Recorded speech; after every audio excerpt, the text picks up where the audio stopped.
It's great to have a big group today. I'm happy to have the executive director, Stephanie Wells, executive director of Pacifica Foundation, join us today.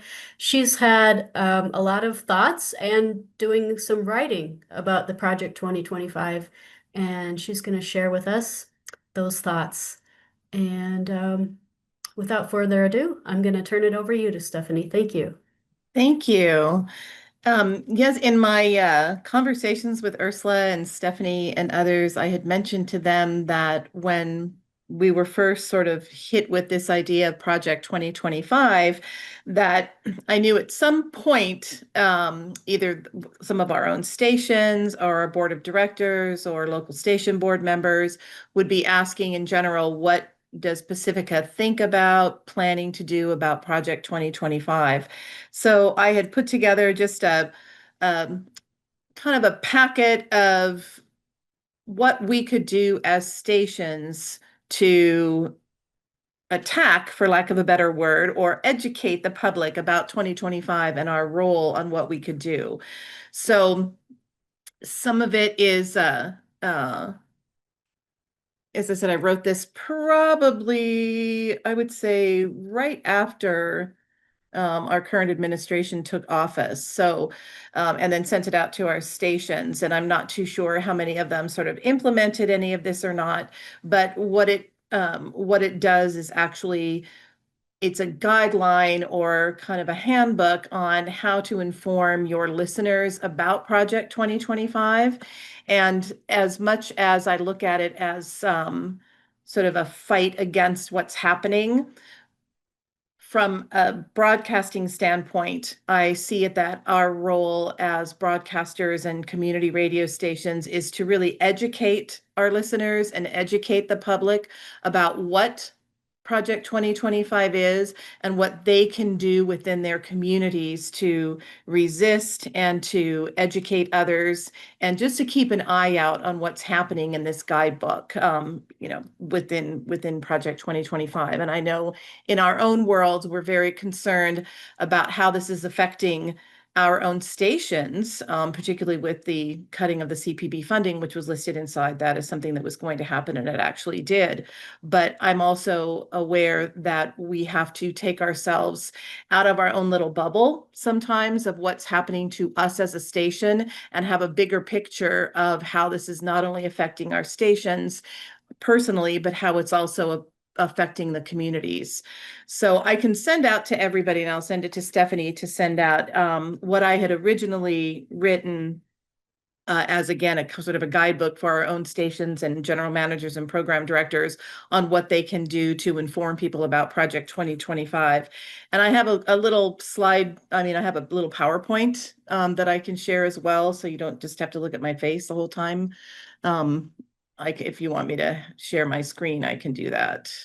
Yeah, go for it. And if you prefer, do you prefer to have questions as you go or like at the Oh, yes, end? by all means. Yes, Okay. yes, yes. Yeah, yeah. Please interrupt me at any time because Okay. this really is something that um, we work together as a group.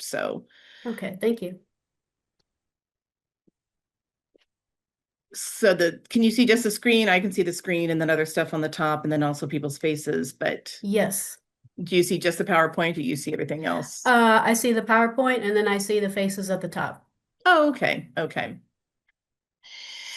Yeah, so in my original thing that I wrote about this, it was a little more harsh about Project 2025, let's fight back, that kind of thing. But in talking again with Ursula and some others, now that it's already, we see pieces of this plan happening and rolling out, it's kind of like, what do we do about it now? And one of the things that I really don't want people to do is to forget about this. It was such a bit, and this is kind of the Trump administration in general. He just kind of throws out a bunch of voice bites that get people, kind of all worked up. And then we start thinking about one thing while he does something else. And then we focus over that way. And it's often very difficult to kind of remain focused on some of the things that he said that he and the administration is planning on doing. So as much as we don't like what is happening and laid out within this manifesto that they had written, we do have to still focus on it and not lose track of what some of these conservative groups are planning to do. So one of the things that, let me just get this to the next screen, is that we have to, again, constantly always remind ourselves and our listeners what is Project 2025, why it matters to us, and then what our roles are in resisting. And again, thinking outside of our own little community radio bubble, not only what our role is as a community radio station, but then also what is the role of our listeners and our communities in resisting this. And a lot of this, again, is educating just through PSAs, and we'll get into this later, or focusing maybe a special series on the air. Again, informing the viewers or the listeners what it is, and to remind people that it is a coordinated plan by right-wing groups, and that it is basically a blueprint for what we are seeing that's trying to happen, which is authoritarian control of the government, and that there are so many other goals that are within this project that are not just affecting community radio, but also the rollbacks of rights, expanded executive power, and really let people have a bigger picture to see what's happening. And again, because we do have the power of radio and the power of our voices, is that we really do have the unique ability to be able to educate our listeners, educate people that go to our websites with pages that they can go and get a recap and things or what are happening within Project 2025.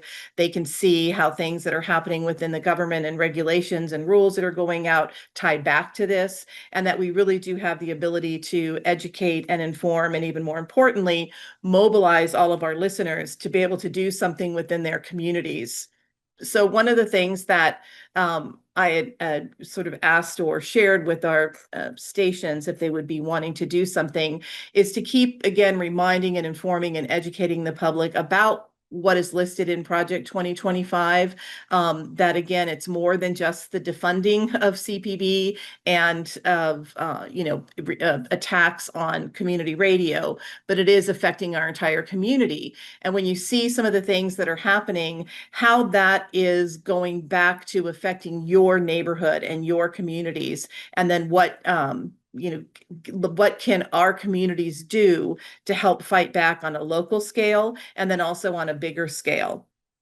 And one of the things that we want to try to do, and I know people are very good with the programmers, is being able to have very clear, plain language. So because not everybody that listens to our stations may be as engaged in some of the commentary that we are focused on as we think they may be. So really try to remember to use plain language, and to everything that you're putting on the air. One of the things that we have found helpful, particularly in our station in New York, is doing it every time that there's a program. They create just a short little article or a summary of what that program is, and then they put that on their website, and then they also promote it on social media. So not only do you have the ability to listen to the program, but then you also have a little recap summary that you can read, and then it also ties back again to social media, and then emphasizing how this is impacting in real life.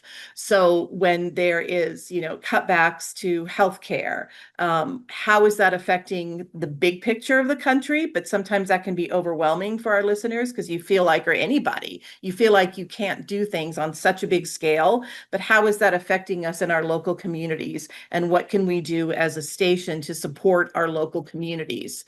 And a lot of that is supporting that local activism, and highlighting in a positive way, because it can be very, negative to constantly talk about what's happening with the administration, but really highlight the positive things that we can do by highlighting the grassroots events and interviewing organizers that are doing things to fight back, sharing dates of things that are happening, again, without any sort of explicit call to action, go to this rally. We don't want to do that, but, inform people, even with the community board, and I'm sure many of you have those already, of just things that are happening with within their neighborhoods that are pertaining particularly to fighting back against the administration. And often, again, we are in our own little bubble and we're in our own little community radio world or our own little station. And I know we're working on this quite heavily within the world of Pacifica, rather than having 5 separate stations, that we are all part of the bigger unit and that we are also, all the affiliates are also part of the Pacifica family. So we want to make sure that when we are talking and getting interviews or how this is affecting neighborhoods, that we are partnering with other groups, other organizations, and other stations that are sharing that like-mindedness, and then people don't really feel like they're in this fight alone. I And see, again, David has a question. Hi, thanks, Stephanie. Both Stephanies, actually. I just had a thought on activism, and I thought I'd throw it out there, and I was starting to type it into the chat, and I will do that. But I just wanted to mention the Center for Artistic Activism. And again, as you say, Stephanie, not to promote this on the air, but as a tool for stations to be active in their communities. So I'll put the link in the chat, and I've found it's a really creative group when it comes to doing activist activities. which is wonderful. And then inviting those people to come and talk and be interviews. We're Yeah, always yeah, looking for people to interview in programs. And so you can have a call to action without a call to action by having that person as your guest. And yeah. then they're explaining what they do and when they're doing it. Visit their website. And they're the ones that are telling you there's more information on our website. And so you're not breaking any sort of FCC violations that we want to make sure that is going to, I'll cover that a little bit, of not getting us in trouble or putting a, flashlight on us for what we're doing. But we're at that point, we really are educating the public. And the more we partner with other organizations, we all know that you can get more done when you're together with a group of like-minded people. And it's not, it's risky and it's a chance also, but it's great to be able to have active debate. If we have people that we're talking about, anti things that are happening, are we actually going out and reaching people that are on the other side, that are coming in, so we can have that sort of active debate on the station? And we're not, at that point, we are not supporting one side or the other, but we really are sharing news. We are having an active debate where people can make decisions on themselves by themselves, and we are just directing that conversation and having people be able to make up their minds themselves. And again, because we are community radio, we have a tendency again to stay in our little bubbles, but we do have to realize that we need to focus on all the other groups that are being impacted by Project 2025. And what is happening within those communities, and making sure that we cover and interview and pay careful attention to a lot of those communities, and having people from the community speak for themselves. And again, trying to make our coverage multilingual and culturally relevant as appropriate, and making sure that we find community correspondents from those communities and those affected demographics to be able to report what's happening on the ground, rather than us deciding that we can be the spokesperson for everybody. And again, the more we talk to our audience about other groups that are out there, and the more we interview and welcome other activist groups on our airwaves and show that we are partnering with them, then we're able to sort of mobilize our audience to be active within this fight, active for this cause, and encouraging. And I know it's tough sometimes because we're always asking for money for our own stations, but one of the things with this in particular is really just promoting and encouraging people to support those groups and organizations in your community that are suffering.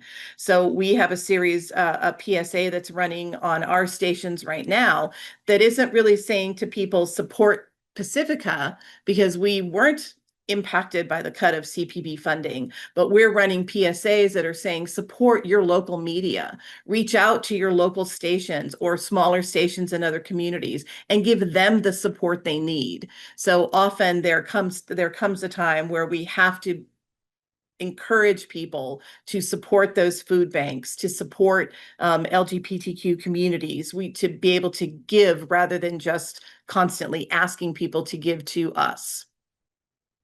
And as you get a little bit deeper kind of into what's happening within Project 2025 is that a lot of the media, Trump just seems right now to be looking for groups that have money, that he is really fighting against, and for corporations and media corporations that are willing to be risk adverse rather than putting up any sort of regulatory fight, because they're large corporations. They are large corporations where their future depends really upon how friendly they are to, this regime. So whether it's Paramount, Comcast, Disney, those are all basic corporate machines, and they are built to survive based upon the money they make. And so they're a little more inclined to provide money, for those mergers and things that are happening, because they don't want to lose, they don't want to lose the bottom dollar for their board members. So we are in a good place because we don't have to worry about pushing that profit to our shareholders, but we also are, we don't want to lose, we do want to let people know that we are community radio. We are not part of this corporate regime that are willing to sort of bow down to the Trump administration and put dollars, pay dollars so mergers can happen, even though they claim, different companies have claimed that's really not what has happened. But just kind of to let our viewers know that some of the things that you hear in the news regarding media and the payments of things being made and buyouts to get these mergers that are happening in the corporate world are dealing with for-profit companies that really don't want to lose the bottom dollar because they have stockholders and shareholders that need to lose money, that are losing money. So it's not putting down media in a way, but just kind of enlightening people as to what you hear may not necessarily have an effect on independent media. And then you can really do a comparison between the importance of independent media versus other media. So one of the things that we put in, it's not in detail here, but when I send it out, I can, it kind of breaks it down, is basically kind of a 6-week campaign that talks about, it's obviously 6 episodes ranging anywhere, whatever your time frame is, from 30 to 60 minutes, which is kind of a documentary plus interviews, call-in hybrid, that just kind of go through explaining how to resist Project 2025. And very, I don't think any of our stations are doing anything like this, but they do report on Project 2025 in a way in different programming. But I think it would be helpful if the stations did have just one dedicated program that was to explaining what's happening within Project 2025. Again, just to keep it in people's forefront and our listeners to realize this is something that is happening and that we need to do things to fight back. So, I just had a quick breakdown of 6 different episodes, which was, basically what is Project 2025. And in the paper that I will send out to people, I actually broke it down with like different segments. Like a 5-minute segment on what can we do, 30 minutes on, who's at risk, and just kind of provide like who's at risk, kind of have short interviews with community voices, a teacher, a trans organizer, immigrant rights advocate, with questions such as, this is how my life would change or is changing because of things that are being implemented in Project 2025. And then from that, you can tie it into kind of a brief analysis of economics, civil rights, healthcare, climate impacts. So there's a lot of things that are on the bigger picture in the world that are happening on a smaller scale. And you can look at it as, this is what's happening in the world of climate. How is this affecting my neighborhood? Or if you do it as, this is affecting my neighborhood because of this bigger picture. And so I think it would just be kind of an easy way to remind people what is happening, and why they need to be listening, why they need to personalize some of these bigger issues that are happening in the world, so it doesn't become quite so overwhelming that I can't fix the world, but I can fix my neighborhood, one little step at a time.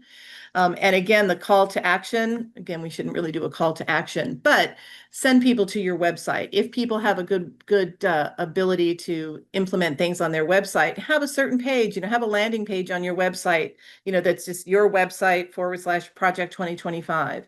And there you can put in social media postings that if somebody wants to put something on their social media about Project 2025, or hashtags that could be used with any sort of social media campaign, or just documents and information about what's happening, what they can do, links to different organizations and community organizations that can help with advocacy, as you were saying, David, about other groups within your community. So it gives people a reason to click into your website, but it also gives you a place to send people, and you want to send people to your website, and hopefully they'll get to that donate page. But again, it's just kind of letting people know this is what Project 2025 is. It's more than just it's not just Trump, but a blueprint, for this minority to try to take over, and then that we do have to fight back. And it's again very simple, that we're not just complaining about what's happening, but that we are encouraging people that this is a time that you can, big strongest thing they can do is register to vote. You could have a whole campaign and a whole PSA section, or are you registered to vote? And engaging, again, encouraging people to engage on a local level so they can be aware of what may be coming down the pipeline, or how they can support any groups in their community that may be impacted. And again, to support through volunteerism and finances. Again, it's hard to send people to someplace else to donate, but that's our role too, as a community radio station, is we're supporting our community. And so we do need to encourage people to support local organizations and other independent media. Again, we created a PSAs, the script, I think I put the script to the PSA in one of these things, so I can forward, I'll forward that as well. But again, just a little thing that is kind of stating, we know that this is a threat. This is what we are doing to educate people, listen, pay attention, and, then again, direct people back to your website. Very simple. I created just some very simple social media that isn't, these are just samples, so I don't really have like a Pacifica logo or anything like that, but something that is just reminding people when they go into your social media, even if you just post something every week. I don't know if people have, we don't even have it at Pacifica, we're working on it, but basic social media campaigns where people know, most organizations, like Monday, you have your motivational Monday, or Tuesday, it's meet somebody on your staff, or, Wednesday, it's a highlight of what may be happening over the weekend in your community. Thursday, it's a highlight of a program, or, whatever. Often, usually with social media, there's some sort of plan that you need to do every week. Maybe you have something that is just every Thursday, you're telling people what has happened recently, or something that's related to Project 2025, or related to public media losing its funding, something that is reminding people that they need to pay attention to the noise. Trump makes a lot of noise, and we do have a tendency to block it out, but we just want to keep it in the forefront of people's mind, is that, yes, public media has been defunded. That was a huge issue when it happened in Congress, but does anybody really talk about it now? Kind of, maybe, not really, outside of our own public media world, and that's a huge thing. CPB is closing up shop. They will be closed they're starting to close everything up now, and they're laying people off, and we were seeing for a while, Mr. Rogers, the old clip from Mr. Rogers, where he was sharing about why public, education is important, and sad pictures of Kermit and of Elmo and of Bert and Ernie. But we're really not seeing that anymore, because Trump is so focused on, now it's, Epstein, or now it's something else. And it's just these quick little bites that are moving our brain someplace else. But we have to continue to sort of stress to people, not in a panicky way, but to stress to people, you know what? Public media is still defunded. There are companies and organizations that may be losing their money, or may have to go off the air unless we help. And if this is happening in that neighborhood in New Mexico or that neighborhood in California, it may happen in your neighborhood as well. So we have to very subtly kind of remind people we're still at risk. And again, if you have this isn't a infographic, I just mocked something up, but if you have a landing page on your website that just kind of, again, leads people to your website, explains to people in very quick and easy points, this is just a simple infographic, but it could be as a PDF, I created it as a PDF, but if that was just a PDF on a landing page on your website, you can send people to your website. Here is what Project 2025 is, why it matters to you, and just a really quick 4-step plan on how to fight back, which is, again, get informed. And where can you learn more? Take it back. Go back to your website, organize and mobilize, join a group. You can put lists of other groups that people can join, support community media, and then it goes back. So, it's just kind of a simple way to constantly direct people back to your website, which is where you want them to go. You can put this in different slides on social media, and again, directing people back. And again, not to bombard people with the news, but just to keep it informed once a week, once every couple of weeks, so people get used to you as a community radio station are fighting back against Project 2025 and the Trump administration, without saying you're fighting against them, but you are, So again, it's very simple. You just send people to whatever your website is, forward Project 2025, update that on a regular basis, listen to what is happening in your community, share with people, if somebody comes to you with how it's affecting their neighborhood or their community or their union or their school, whatever that may be, and encourage people to mobilize and work together. And then again, just constantly telling people that they need to support public media, hopefully your station, but if not, just in general, support public media. One of the things that we had introduced courtesy of Ursula's recommendation is just a Pacifica Foundation Solidarity Pact, which we shared with everybody when we were at the conference, and I believe she has sent it out to everybody, which is just to kind of, again, let all the affiliate stations know, and our own 5 stations, within Pacifica, is that all of us are a group. All of us are working together. All of us need to stand together to go against everything with this, and against interference, and against censorship. And as a group, whether you're part of the affiliates and part of the Pacifica main stations or not, is that we have to work together to defend independent media. That's standing up for NPR, standing up for PBS, standing up for local stations and local groups, and really helping share our resources and support each other, and really be brave in our journalism, in that we are actually reporting the facts to inform people. One of the things that we are rolling out within the Pacifica world to kind of protect ourselves is that we're all allowed to have our opinions on the air, but we really have to make a distinction in our reporting as to what is opinion editorial and what is journalism. And it's very difficult when you have a full hour on the air, and I'm not obviously on the air, but it's very easy, I would imagine, to start spouting your opinions. That's what you want to do, and encourage people to have conversations. But you also have to remember that there is a fine line between reporting and editorializing. And you can get past that as simply as having a little PSA or a statement, but a disclaimer before a program, maybe running every hour, every 4 hours, if it's on in front of a specific program, that says, the thoughts and opinions in this program may not necessarily reflect that of your station. You're not saying that you are disagreeing with what the person is saying, but you're giving yourself just a little bit of a support in case a right-wing group or anyone comes in and complains stating that your programming is propaganda or it's only one side. It's like, well, that is the opinion of the person that is on the air. It may not necessarily reflect that of our station's mission or our station's ideas, but we do want to give a voice to everybody.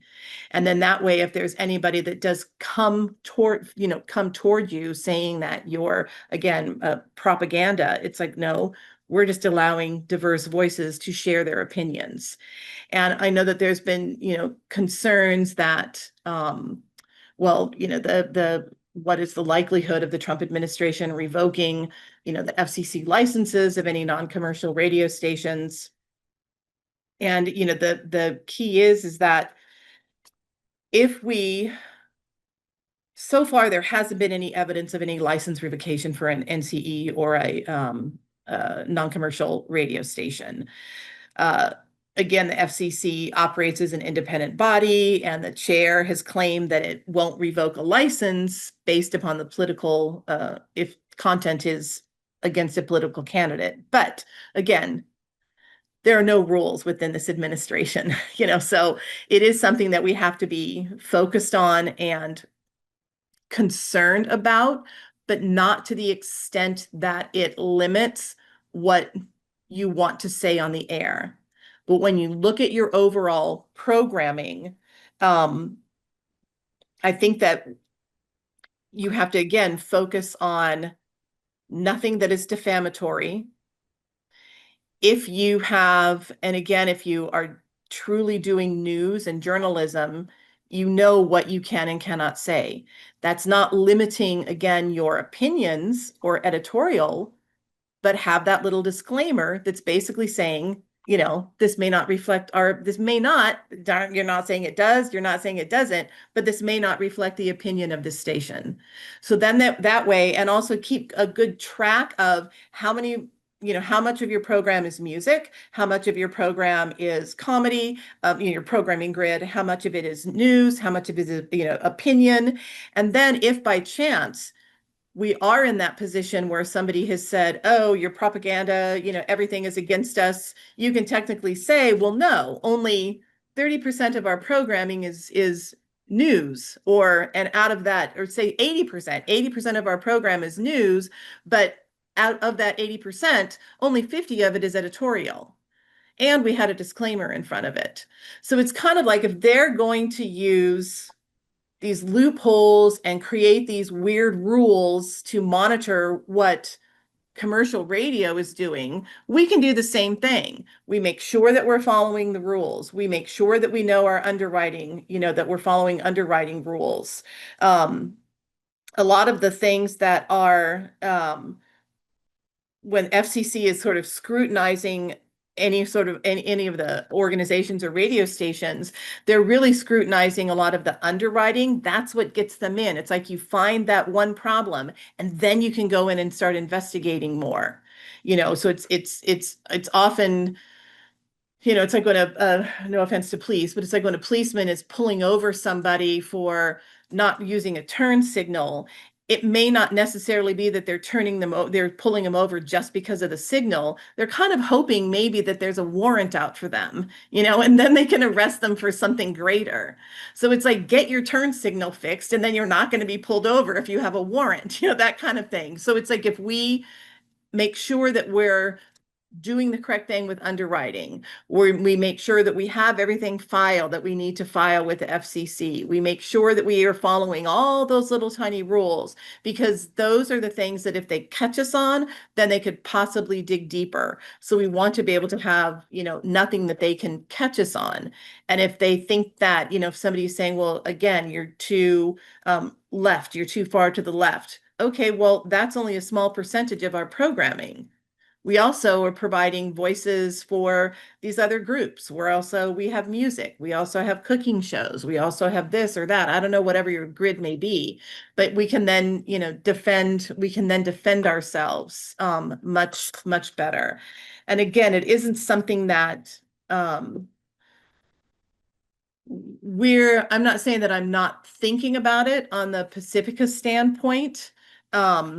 Because the chance, I think, of the administration revoking licenses is extremely low, because it is legally baseless and it's sort of unprecedented, but that doesn't necessarily mean that it would happen. But I'm not going to lose a tremendous amount of sleep over it because it is very serious. But one of the things that, we do have, or at least, I do have a plan of, if something like that would happen, then, I know that within the first 0 to 7 days, I would, consult communications counsel immediately. So we have, by chance, we have a Pacifica and FCC attorney.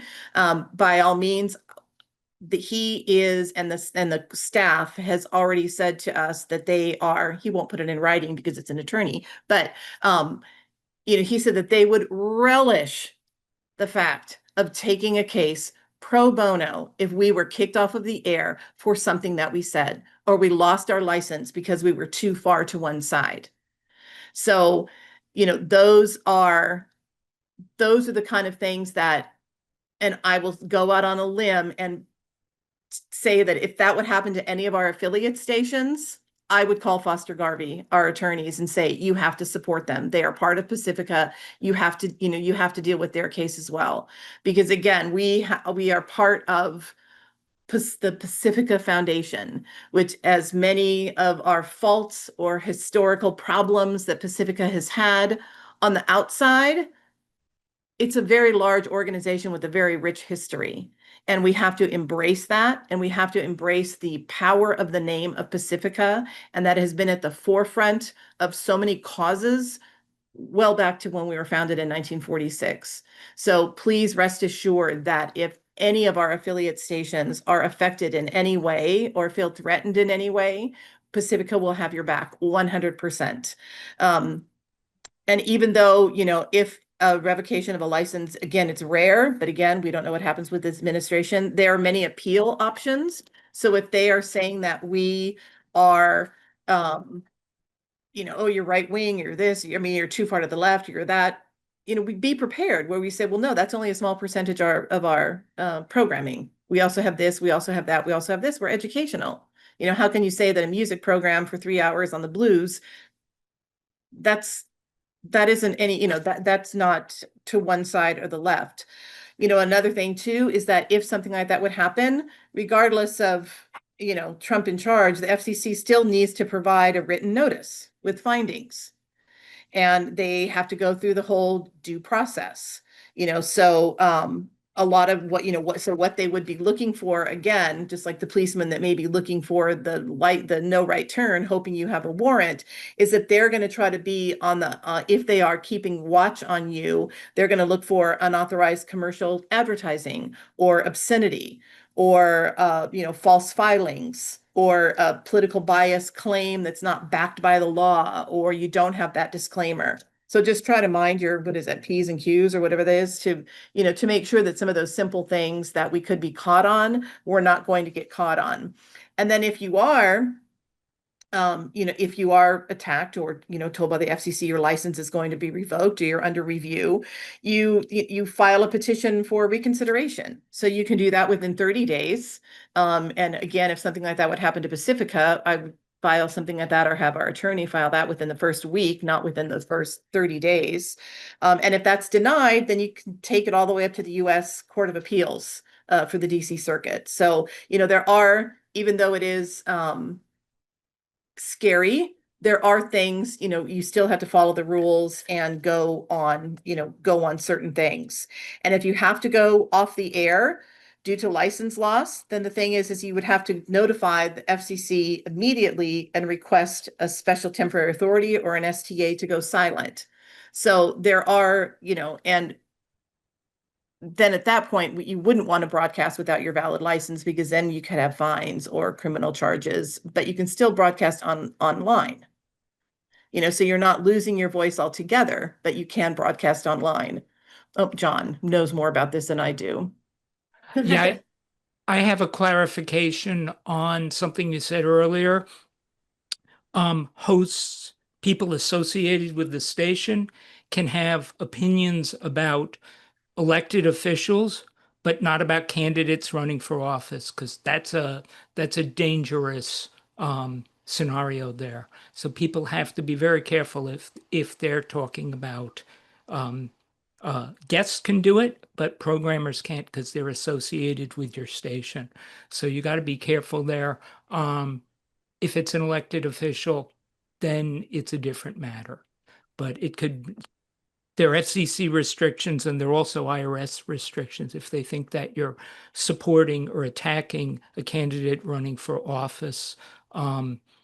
You could possibly lose your IRS nonprofit status. Just wanted to mention that. Thanks, John. Yeah, so it's difficult because I know, again, programmers and hosts, you can get very caught up in the program at the time, and it's difficult sometimes to reel yourself back in and put yourself back in that journalistic mode where you're reporting the news, you're not making the news. Let your guests go ahead and do things like that. But again, if something like this would happen to your station, if you have a strong social media base or you have a strong emailing base, immediately inform your audience, as to what's happened and communicate the situation via your website, again, social media, press releases, email, and emphasizing that commitment. We are going to stay on the air, and don't publicly blame, don't make statements that are going to get you any more, deeper in trouble. But again, let your donors and let your listeners know this is what's happening. This is, we need to stand together. We need to fight. We need to work to, if this is happening to us, this could happen to community radio stations across the country, just to kind of let people know, again, the importance of what's happening. And again, transition to online only broadcasting, to maintain the audience, maintain the mission, maintain your presence on the air. You can also, there might be other community radio stations that would be willing to broadcast some of your things for you. And again, you've got this sharing of information. We're supporting this station because they got taken off the air unfairly, and this is what we're doing. Support community media. So a lot of it is like not, again, keeping people informed of the importance of it, but also letting people realize that they do have the ability and the power to advocate and to make changes in their community. And again, a lot of that is just through educating and organizing and not being completely scared of the whole thing, but more of, I have power over how to educate people about the importance of this, and we'll get through it. But I'll send everything out to everybody, including the I just have like a short-term, what did I call it? It's like immediate steps, short-term strategy, and long-term options as to what happens in case the administration tries to revoke your license, and then also breaking down more of the details on the PowerPoint, including a sample of the first program if you wanted to go that route that has a script and all of that. So if anybody has any questions, I'd happy to try to answer them. I see we had some in the chat. Davine was talking about a shared program on AudioPort. Was the 2025 Talks show answer that for you, or did you want to talk Yeah, about but I that a do little have more? another question. Okay. So, has anyone else heard of them using AI bots to crawl your programming for violations?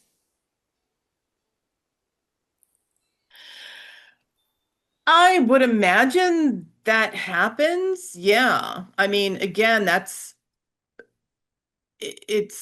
that would make it, again, even more important to try to just make sure that whatever you goes on the air, that you're so careful, and I know that it's not always that easy, but even if you're aware of some sort of violation, you get on top of it.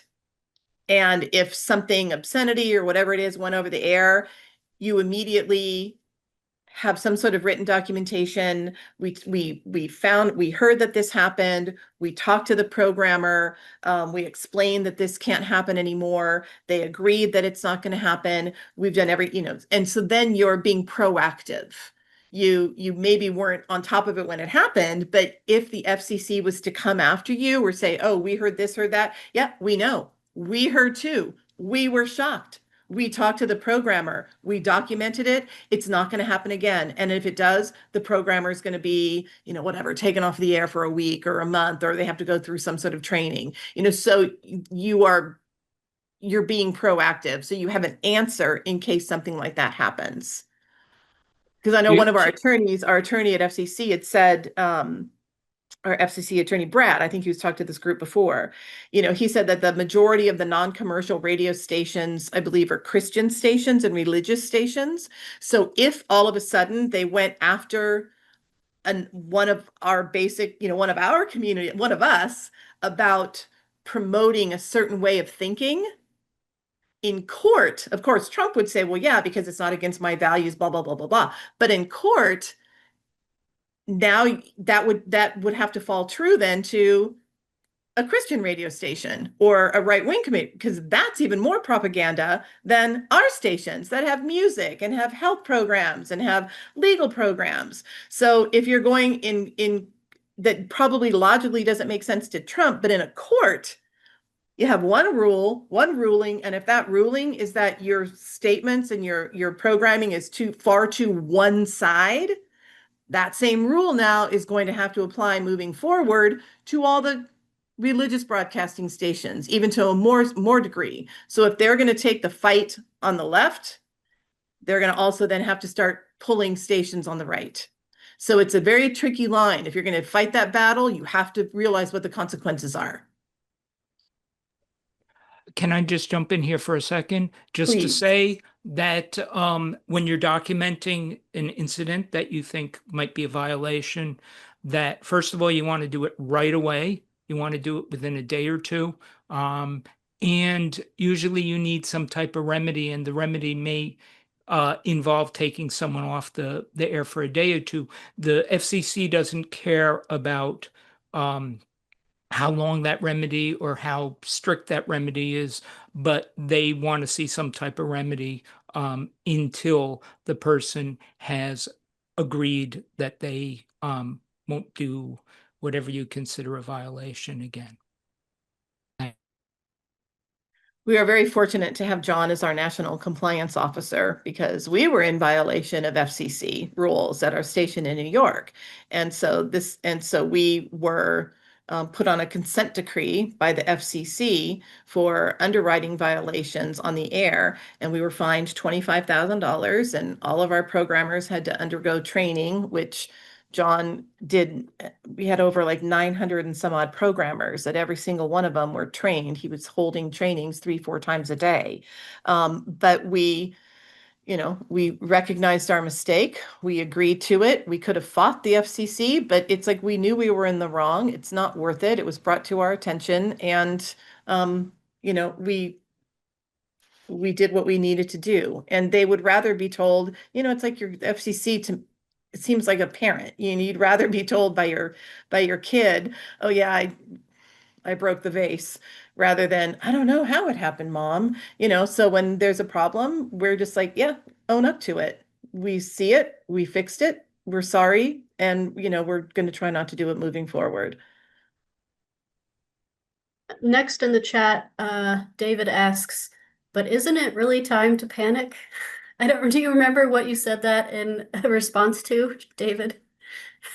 I think Stephanie was saying it's not really time to panic, but is it? I know, this is where it's really hard because my personality is not one of panic. Do I get a little heart? There are sometimes in the middle of the night, I wake up and I'm like, oh my God, but I try. I've increased the amount of meditation I do during the day. I used to just do morning and evening, but now I throw in an afternoon one as well. And I have one meditation of, when you get nasty emails from people, not that happens in the world of Pacifica, that it's just the whole meditation is just you send it right back to them. Mm. It's like, those are your thoughts. They don't belong in my head, so there, but I do have a tendency to, I always joke with folks that, and it's true with anyone in my family. I have 5 kids and their spouses are all the same. If there's an emergency, my family's the family you want to be with because we just get very calm and this is what has to happen. And so, am I panicking about certain things? Yes. Do I get nervous if I hear that there's something that went over the air on one of our stations that shouldn't have been there? Yes. But I can't every day wake up thinking today's going to be the day. Today's going to be the day we're going to lose our license. Today's going to be the day somebody's going to be listening to us. Today's the day we're going to be targeted. I don't know what's happening. I don't. And I'm not going to lose sleep over that. And I'm not going to get heart palpitations or tummy issues because of that. The best I can do is to make sure that we're doing everything we can to follow the rules, have it documented that we're following the rules, and have a plan just in case, So I will send out the what you should do within 0 to 7 days, what you can do within a month, what you can do to stay on the air, So I will send that out. So in case something like that happens, I already have that plan. I don't have to now go, oh my God, somebody just got taken off the air. Now what do we do? I have it written down. Do I look at it every day? No, but I know that it's safely in my phone, So in case something happens, I can pull it up. So we have to be aware, but not on edge. But again, that's my personality, and I can't enforce that personality or that don't panic mode on anybody else. But the best we can do is just be in control of the situations we have control of. And we have control of our airwaves. We have control of what we're keeping, what our programmers are saying, that we're following the rules, that we have documentation of what we're doing, that we're doing everything we possibly can to provide on our airwaves information that is fair, that is balanced, that has opinions from both sides, and that we're educating the public on what is happening in the world. That's the best we can do. I And take a deep appreciate breath and meditate. Same. I appreciate so much what you've been saying, Stephanie. I just think like anytime we can get together and support each other, um, it's just a good buffer for the day and the week, and just keep reinstating these messages of what you can do. And because we do all have these times of panic, and the last one I had, um, I realized I was like, oh, I mean, the greatest thing I can do for resistance right now is just to do what we're doing and just to keep doing it. And like you said, and have a plan if something goes hanky or and just to remind yourself, like in the moment, like, okay, is this a time do I need to call a fire truck? Is it really happening to me right now in this spot right now? Or is there something that I'm responding to that's just out there that, is it real? Is it happening right now or is it not real? And and what can I do if there is something that's real? And anyway, thank you. Mhm. And I see Bruce has his hand up. Yeah, hi guys. I'm going to make a suggestion because I think most people don't even know what CPB does. They're 0.01% of the federal budget. They have all kinds of programs, from Rural Broadband Initiative to the Emergency Alert System, funding that, to the Joan Gans Cooney Center. I mean, there's a lot of stuff that they do, and people aren't aware of it. So I think you start talking about Project 2025, and you should, but that's like saying, well, I'm going to read all the manuals for the aircraft carrier. Um, if you just focus on the launch system, and the CPB is local, it affects me, and we have stations in every state of the union, which means I can start emailing and calling my senator and saying, what did you do to Elmo? And this is a very popular topic. And you stick to stuff that people understand and that they like. they have kids. Uh, you know, CBB funds a lot of educational programs. It funds a lot of community events, alerts, and stuff like that. So I think you want to focus on something that has consequences. Now, getting people excited and pissed off and whatever, your listeners like, fine. But, when you start talking to the representatives and the senators and go like, you might not be here in 26, then, and what are you doing? What are you doing to return the money to CPB? And why did you do it?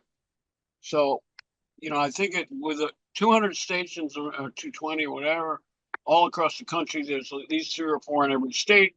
We should be able to scrap together a half-hour program that we could share for all the stations, and they commit to saying, yeah, I'm going to put it on at 1 o'clock. People can listen to it. And if you need material, there are a bunch of podcasters out there now, which that's taken off. But I mean, you could probably go to them and say, hey, can we use some of your podcasts, because they're all over it. And then the final thing is focus on the incompetence that goes along with Project 2025. Like, you fired all the people who kept track of the nuclear fissile materials. You fired all the people at NOAA. So now nobody knows what the weather's going to be. You canceled all the balloons that measure, the storms, and you took all the radar stations offline. Well, it's not just your weather report on the TV. It's like the farmers need this stuff. The airlines need this stuff. If you're sending a plane from Las Vegas to Nevada, you need to know that there's a storm. And so you start talking about stuff like that. There are real consequences to your genius plan. And you start talking about the consequences. Like alligator Alcatraz. What's that going to do to the water supply? Miami gets their water from where alligator Alcatraz is. It won't have any effect. Like, what are you going to do with the poop? Stuff like that. You start talking about Project 2025, unintended consequences. And that's it. And that's a very valid point when you said talking to your representatives and your congresspeople about what are you going to do to fix this, because this too shall pass. So what are we going to do when Trump is gone? How are we going to clean up this mess? And what are the steps that are going to be needed for us to get out of this? Is that going to be 4 years? Is that going to be another 8 years? What if another Republican gets into office? How are you going to put it back if you want to have some fun? Right. Watch. Yeah, that's a good point to focus on, because then it, again, not to take away from the here and now, but it allows you to focus on there is hope down the road. There may not look like there's hope right now or tomorrow or through the rest of this administration, but there is hope down the road. What is it that we can do now to start making and repairing some of those things? And oddly enough, CPB just sent out today, I don't know if anybody is on their mailing list, they just sent out a random email that says about CPB. What is CPB? And it's a little 1 minute 30-second video, and it explains who CPB is, what they do, how many television stations they support, how many radio stations they support, so it's kind of interesting that you brought that up, because that just happened people really that just happened to be their email today. I saw that. Yeah, David got that Yeah. too. And he's just shared that in the chat if anyone wants to look. I see that Sandy's next in the chat. She has a question for you for legal assistance, and I see she also has her hand up. So why don't you have the floor, Sandy? Oh, thank you. Stephanie, you were saying earlier about like legal or financial assistance that the foundation might be able to provide when affiliate stations do come under attack. And WBPU in St. Pete, Florida is fighting a defunding situation where the county first granted ARPA money and then withdrew it. And we're actually doing a program in about an hour if anyone wants to learn about that. We put together a video with clips of the county commission, coming up first saying that they didn't want to fund us because of our political affiliations in violation of the First Amendment. And then they switched up. Then we have the chats from their Facebook messaging behind the scenes saying, "Oh, they're going to charge us with discrimination." So I'm going to say it's because we don't want to fund radio, we want to fund food, and all their manipulations behind the scene. But we have them on tape from their original reason. They didn't like who we affiliate with and what we have to say. So it's not costing millions of dollars. The incredible attorney is doing this pro bono, and he's going to be on our program in about an hour if anyone wants to check it out. But there is a lot of costs involved in just the court costs, filing, travel. The judge first denied, well, they granted a dismissal, but then we appealed, and they are going to be having oral arguments in November. So, yeah, I don't know if there's any legal or financial support that the foundation would be interested in giving to this fight back. Well, I think that it definitely, just with the information that you have, that it should definitely be shared with the community. And you're doing that with radio, but even on a further basis, even if there's an editorial or some sort of piece that can be written, that can be sent out about, look at what look at what your local community is doing. Look at what your local representatives are doing. I think not a smear campaign, but a specifically crafted PR campaign against the group or for your group about how you are being mistreated, and then segue that into specific fundraising that can support legal costs would be great. Yeah, we're definitely doing that. You were talking earlier about the, assistance that the foundation might be able to give, and just wondering if there's any money or with legal legal help. I mean, with legal, if somebody doesn't have a lawyer, I'd be more than happy then to be able to talk with the lawyers that we have to support that. But if there's anything that's of a major significance that would be a difference between you remaining on the air, not remaining on the air, let me know. I mean, if there's like dollar amounts like that, we're personally, I think that we're obligated to be able to support. Not that we're rolling in cash, but it is, I feel an obligation to be able to support our affiliate stations if there is something that could potentially take them off the air. All right, we'll do. And this case, if we do win it, it will set precedent for others in terms of fighting back on defunding, on constitutional rights. Right. So, yeah, any of us can contribute to this effort. Right now, we're raising a few $1,000s, but for a small station, that's a big deal. So, Exactly. Yeah. And if there's anything that can be done, not always is letter writing him, but if you need letters of support, whatever that may be, we'd be more than willing to do that, and even share the story out amongst our own stations. Whatever the program is that you're doing in the next hour, or promote what it is that you're doing, have some of our other bigger stations talk about it. This is what's happening at a local level. You have to be prepared, because if they can do this at a local level to a station, they can do this also, not just defunding a community radio station, but defunding school programs and defunding, all this. There's so many other things that this can lead to. So I think it's a PR moment it's hard to say, it's not in a good way, but it's a way to promote how this is happening that this could happen on a much bigger scale to so many other organizations. Definitely. Well, I put a contact email in there, so if anybody does, maybe can't come and talk about and I'll content, we'll be happy to. Yeah, I will write it down. Okay. Thank you. Does the chat get saved when we do recordings and things like that? Should I write all this down or take a screenshot? Or you're muted, sorry. Yes, the chat does get saved. I can send that to you. Okay, perfect. Thanks. Then I'm not scribbling it down, but I'll reach out to you too, just to get a background, and I'll watch the YouTube channel too. Thank you. Appreciate it. Yeah. I think that's everyone in the chat anyway. Are there any other questions or comments?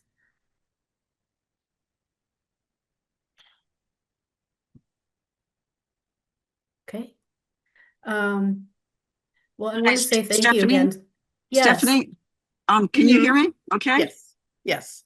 Yeah, I wanted to make a comment about the is it time to panic question, David, because I think it's a very timely question.